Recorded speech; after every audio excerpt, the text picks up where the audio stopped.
Hello guys, welcome back to my blog है।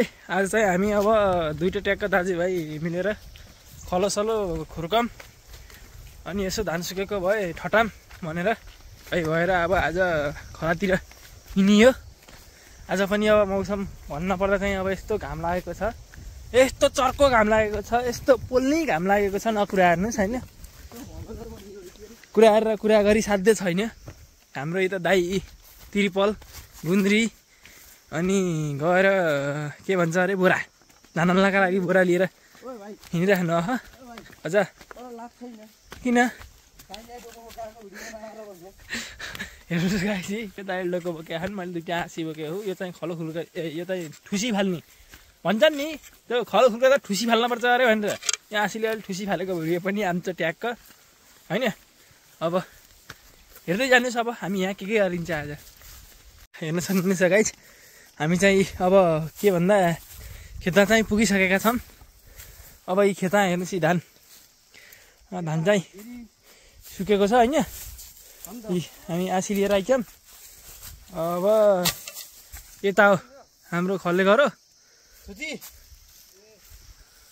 यो चाहिँ माथिको धान चाहिँ काँचै छ, तर हाम्रो धान चाहिँ पाकिसकेर हामीले हिजो यो फाडियो, सर्लक्क फाडियो हिजो बिहान 7 बजे पोखरा आएर। आसी त मैले उतै फाल्ने त उ त्यहाँ। अनि हाम्रो अब हामीले यहाँ यी ठुसी फाल्ने चाहिँ यही घर हो। अब टक्क हामीले यति धान ठटाइन्छ, यताको धान ठटाइन्छ, सुकेछ धान क्यार नि हो, धान ठटाउने हो।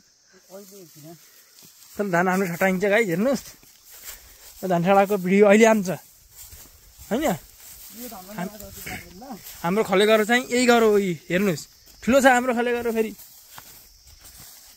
अब हाम्रो यहाँ यो गाउँघरमा चलनै छ सबैभन्दा ठुला कराला र कुनिया लाम्ने।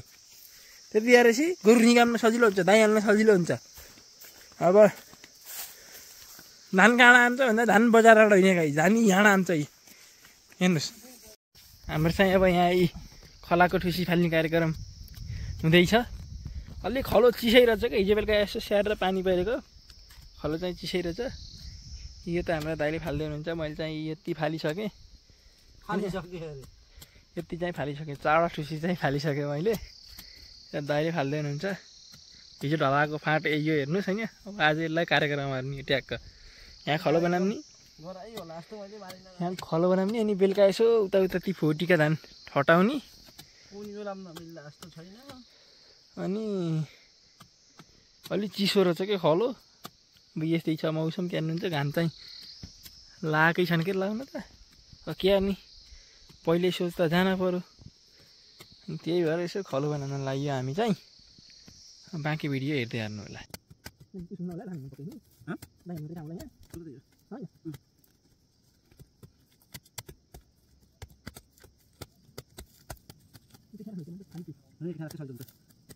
यहाँ त्यही पार्टी पाइने कुरा आज उठाउन सकिन्छ कि राखेपछि टमाटर राखेको हुन्छ। यहाँ त्यहाँ जाने ठाउँमा पहिले बत्तीमा सिधै छेउ जाने, बुझ्यो नि, यहाँ सिधै छेउ जाने, अनि बत्ती बेल्ने फेरि धेरै टाकलतिर लामा नि लाई हामीलाई समस्या हुन्छ। खलो हेर्नु पर्छ माथि आएर माथि आएर खलो त चिसो छ, पानी गरौँ म त हिँड्दै होइन हावा मात्र मात्र पछि त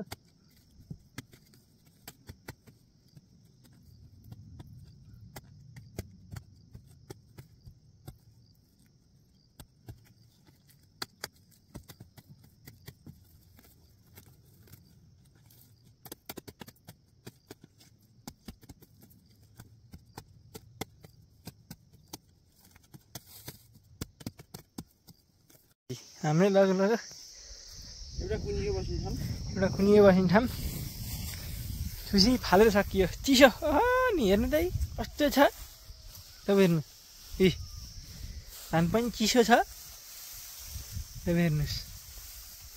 हेर्नु त धान झरेर केही छैन, खाना दिने भएन बिचरा। अहिले यो पानीले गर्दा। तू मेरे से प्यार करती है या नहीं करती, ये बता दे तू बस। नहीं, मैं तेरे से लास्ट बार पूछ रहा हूँ, तेरा मेरे से प्यार है या नहीं है। तू अगर ऐसे करेगी ना तो मैं वैसे करूँगा, और अगर तू वैसे करेगी ल गाइस हामी चाहिँ यो अब कुनिएर आउने ठाउँ चाहिँ ट्याक्कै यहाँको ठुसी फालेर यी रेडी बनाइयो। अब सर्लक्क यो थुप्रो ठुसीका थुप्रो तल फालिन्छ अनि एकचोटि बढारिन्छ सर्लक्क बढारिन्छ यो घर भन्दा नि यो ठुसी फालेको ठाउँ। अनि त्यसपछि हाम्रो धान ठटाउन सुरु हुन्छ। हेर्नु धान यता सुकेकै छ, यता हाम्रो दाइले चाहिँ यो कुचो लिएर आउनु आएको हो। यहाँ अब यो बढार्न त पर्यो, बढार्निकेले भन्दा पातिया कुचोले, यो भनेको नेपाली रीतिरिवाज अनुसार ट्याक्क बढार्नलाई पातीको कुचो। अब हाम्रो त्यो उता सहर बजार जस्तो अमृष्य पाइन्न के अरे बढार्नलाई, यही पातिया कुचाले काम चलाउनु पर्छ। ल हेर्नु हाम्रो दाइले कुचो लिएर आउनु आएको यहाँ ट्याक्क। अब यो बढार्ने अनि हुँदा यता यस्तो कुचो लाउनु न बढार्नु न भन्दा सक्दिन, माकाफुली भन्नु नि त। यहाँ अहिले आएर यहाँ पातिया कुचाले खलो बढार्ने हुनु है। ल हेर गाइस सुन्न गाइस, त्यही भएर बेलाइ च्याप्प बिहार्ने, बिहारेपछि ट्याक्क बुढीले बढारिहाल्छ नि। त्यही भएर बेलाइ बिहार्नुपर्छ भन्ने यहाँबाट सिक्नुहोस्। यता हेर्नुहोस्, ल हेर्नुहोस्, हेर्नु त कुमार केटाले बिचारा। हामी चाहिँ खलो सलो बनाएर के भन्छ यो डाँडा यसो हावा खाम भनेर, गर्मी पनि भयो त्यता, अनि यसो हावा खाम भनेर यता डाँडा आउँदैछन्। रुवा देखेको चाहिँ यो हाम्रो अन्धान्दी स्कुल हो होइन, हाम्रो अन्धी प्रकाश मावि सेकेन्डरी स्कुल। मैले पढेको चाहिँ पहिला त्यहीँ हो। अब यता हेर्नुहुन्छ भने यो चाहिँ अब एरियो चाहिँ उताको डिल चाहिँ सहेली हो, उहाँ माथि चाहिँ ठुली गरिया हो, माथिको चाहिँ चुली हो। यो चाहिँ ग्यारेर एरियो डिल एउटा हो होइन। यो चाहिँ तलको सोताघाटा हो। हेर त्यहाँ एउटा सत्यारा भन्ने छ, अलिक देखिएर हुन्छ। यताको काम चाहिँ अब टापु भन्ने यता काम हो। यो चाहिँ अब हाम्रो छिमेकी काम भिर काटेरी हो। चाहिँ यहाँ गर्मी भएर यसो गाइस अब हामी चाहिँ धान ठटाउन लाग्यो। आज अब धेरै धान ठटाइन्न, थोरै मात्रै धान ठटाइन्छ। अब कति ठटाइन्छ हेरौँ। अहिले त यी धान यति बसे यहीँ यो ठटाम्ने त यी हाम्रो दाइ रेडी हुनु हो। एक्लै कति बजी धान ठटाम गरेर दाइले एक्लै पुरा 18 मुरी धान ठटाउनु आएको यहीको। अहिले त पोहोर कति धान छैन, अलि पातलो छ। सो अहिले म पनि छु, त्यति गाह्रो नहोला अहिले चाहिँ। हामी चाहिँ अब धान ठटाउन लाग्यो। अब मौसम अब बिग्रियो भने यो धान अब यहाँ कुनियो आउँछ। अब मौसम बिग्रेन भने भोलि पनि अर्को भिडियो पनि आउँछ, भ्लगमा आउँछ भिडियो, धान ठटाएको भिडियो आउँछ। अब आज हामीले कति धान ठटाउन सकिन्छ भन्ने। अब यहाँ दाइले धान ठटाउनुहुन्छ, हेरौँ।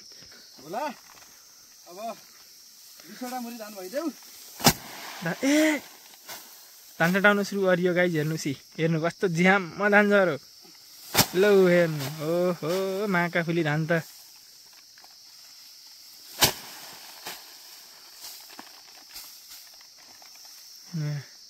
लौ हेर्नु धान।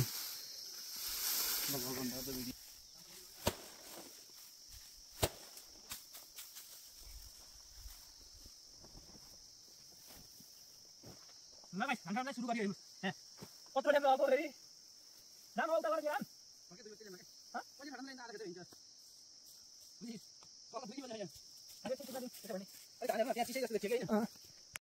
दुई पनि बजेछ, यसो खाजा पनि खाना पर्यो भनेर ट्याक्क बोनस चाउचाउ खाना पर्यो। अब के हेर्नुहुन्छ, अब हामी कुमारा लड्काहरू पऱ्यो।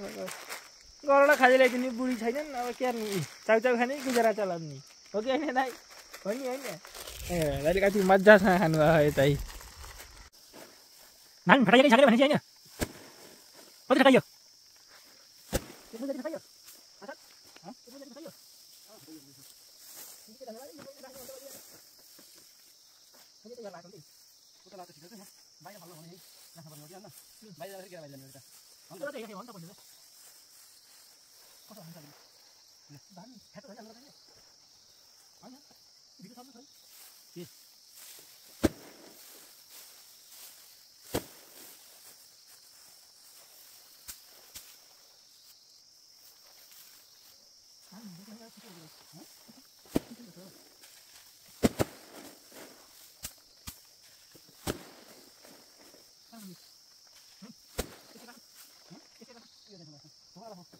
ल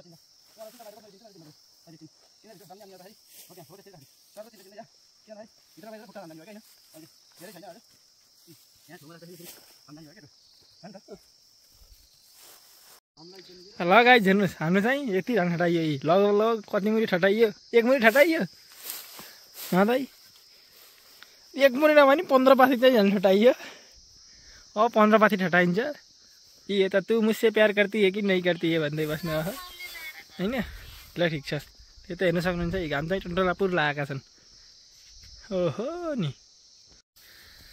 आज हामीले यो परालको र यो परालको अनि उता फर्काको परालको धान यही हो अब कति मुरी होला कमेन्टमा लेख्नु होला हैन यहाँ कतिवटा मुरी होला नि चाहिँ कमेन्टमा लेख्नु होला मेरो हिसाबमा चाहिँ लगभग 5 मुरी जति होलान् अब हजुरको हिसाबमा कति हुन्छन् कमेन्टमा लेख्नु होला यता दाइले अब यहाँ सोर्दै हुनुहुन्छ हामीले चाहिँ आज चाहिँ धान ठटार सकियो अब यो पुरै भोलि धान ठटाउँछौँ हामी त्यो भलक पनि हेर्न नछुट्नु होला हैन ल